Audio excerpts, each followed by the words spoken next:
তিন নম্বরে আল্লাহ রাসূল বলেন রাজুলুন শাবুন নাশাবি ইবাদাতিল্লাহ আল্লাহু আকবার। আল্লাহ রাসূল বলেন যে জোয়ান বয়সে জোয়ানিকে খরচ করে জুয়ার আড্ডায় বসে নাই, জোয়ানিকে খরচ করে নেশা পানি করে নাই, জোয়ানিকে খরচ করে বেগানা কোন মেয়েদেরকে উত্তপ্ত করে নাই, জোয়ানিকে খরচ করে চুরি করে নাই, মানুষের সাথে খারাপ ব্যবহার করে নাই। জোয়ান বয়সে আল্লাহ পাক রব্বুল আলামিনের কুদরতি কদমে সিজদা অবনত হয়ে আল্লাহর কাছে ক্ষমা চায়, আল্লাহর কুদরতি কদমে সিজদা দিয়ে ইবাদতে মগ্ন হয়। আল্লাহ রাসূল বলে ওই যুবককে কাল কিয়ামতের ময়দানে বলবে আব্দুর রহিম, আব্দুল করিম, আয় বান্দা আজকে আর তোমার কষ্ট করা লাগবে না। জোয়ান বয়সে জোয়ানিকে তুমি গুনার পিছে খরচ করো না, আমার রেজাবন্দির জন্য খরচ করেছো। আমি তো ওয়াদা করেছিলাম বান্দা তোমাকে আরশের নিচে ছায়া দান করব। ও আমার বান্দা আয় আয় আয়, আমি আল্লাহ তোমাদেরকে আরশের নিচে ছায়া দান করে দিলাম। এই জন্য জোয়ান বয়সে ইবাদত করা লাগবে নাকি? বলেন জোয়ান বয়সে প্রথমেই দাড়ি কামানোর ট্রেনিং দেয়, ঠিক করলে কেমন লাগে? দাড়ি কামানোর ট্রেনিং দেয়।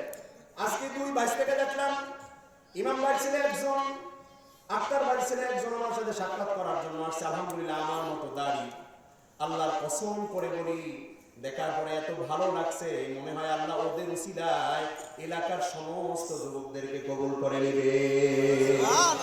এই দাড়ি রাখলে একটা সুবিধা আছে, কিন্তু সুবিধা দাঁড়িয়ে একটা সুবিধা আছে, হলো মেয়ে দেখা বাইসা কষ্ট করে বিয়ে করা লাগবে না। দাড়ি দেখার পরে যেই মেয়েটা তোমাকে পছন্দ করবে মনে করবা এই মেয়ের ভিতরে কোনো ভেজাল নাই। জোরে বলেন ঠিক না বেঠি? আর যেই মেয়ে চিন্তা করবে ক্লিন শেপ দেখা যে কারে একটু মেয়ে দেখা যায়।